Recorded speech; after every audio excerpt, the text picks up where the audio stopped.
One of the most powerful things a coach can do to help athletes perform is to help get them in great shape physically, emotionally and mentally.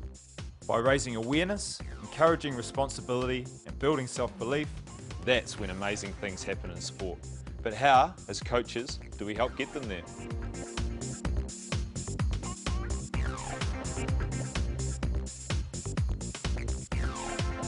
So what we're going to work on today is playing attacking shots with full balls. So that's the drives, yeah? Yeah, yeah. Okay. Brilliant. It's a good shot. Yeah, the only way players can adapt and make changes is if they're aware of what they're doing, and they're not going to be aware of what they're doing if they're being told what they're doing. You've actually got to feel it for yourself, and the only way you can do that is through questioning, is actually getting players to notice what they're doing in the moment of performing the skill, and not sitting back afterwards and going, right, well, I didn't think my shoulder was in the right position yet. It's actually being able to feel it.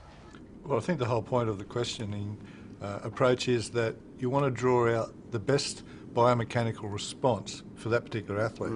You know, not what the textbook says, because often it's not the same thing. And when that athlete feels comfort or discomfort, you know, where they feel most comfort, they're going to execute the technique better. What's the scenario attack? What's the... Screen 2 over. 2 over, so we're going to look to screen, so you guys have got that.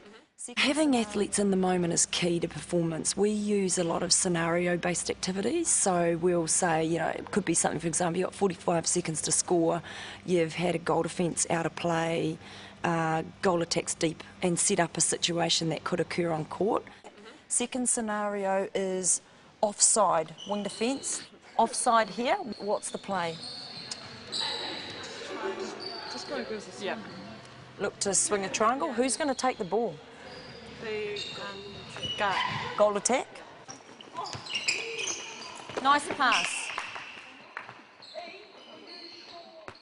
Thought what we'd do today is actually do a chip shot. Okay.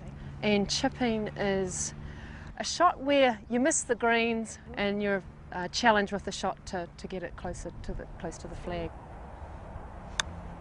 I think the main thing is whatever works for you. If you can feel the sense of a rhythm, and if the back through works for you, then go with that one. When I first started coach, I had so much knowledge. I'd come off the tour, been a competent player and thought, you know, I can do this coaching. And I had so much knowledge and I just wanted to pass it on to every student that I had. And unfortunately, they don't want to hear all of that stuff. And so I've learnt over the years to listen more to what they want and not be so enthusiastic by telling them all the technical know-how about the golf game, and keep it a little bit more simple and, you know, the less is more approach.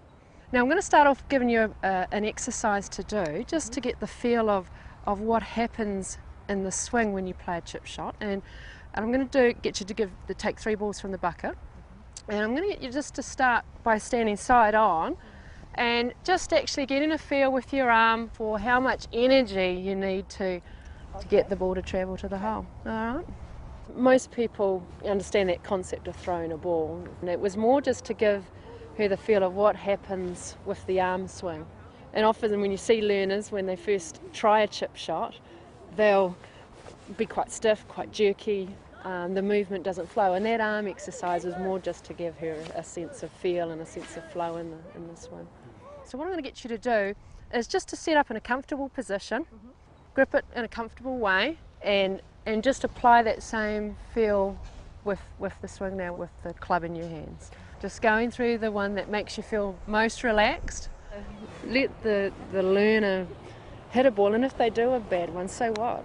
Let them experience the bad and then just keep going, because often you can interfere too early and you want to stick and change after the first shot that they've hit a bad one. You kind of tend to jump in there too early, and now I'm taking the approach of just one step back, just wait, because the next shot could be great. Because I think we talked about raising awareness with athletes a lot, but you know, coaches need to be very self-aware as well. And when you're comfortable in your own skin, I'm sure that you're a much better coach than, you know, when you're not. So I like the progressive approach to learning skills, the throwing the ball, feeling the energy needed to move the ball, and then grabbing a hold of the club and just relax all the time. No intimidation about it. Very the ultimate empowering coach I saw there today, even though she's come off the pro tour by the sound of it and has been a highly disciplined athlete. She's taken a completely different approach to teaching people to play golf. I think one of the ultimate skills of coaching is allowing the athlete to trial and error, or teaching them how to coach themselves, because if they can do that, I think you've succeeded in what you're trying to do. And I think what she was saying there is trial and error till you can coach yourself. Then I can remove myself, and you don't need me any longer. Certainly when I'm coaching in a new group like this, I put them into groups, and that'll be their positional groups, so defence, midfield, attack, and I get them to go away and discuss things, and then get them to come back and present. So straight away the leaders will come to the fore. I won't say I want you to present, so then I start to work out, oh, you know, she's a leader, and because I need those leaders out on the field. Okay, so the drill we did yesterday, we did a banana run around there, and I put a weighted ball through.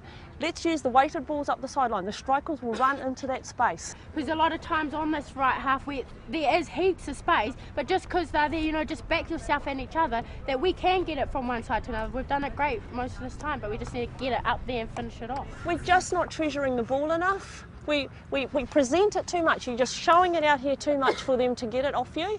And then while I like to win and all of that sort of thing, we don't talk about winning, we talk about being successful.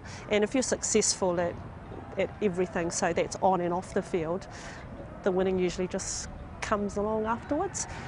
She let them come forward. You know, if they wanted to come forward as leaders, she let them come forward.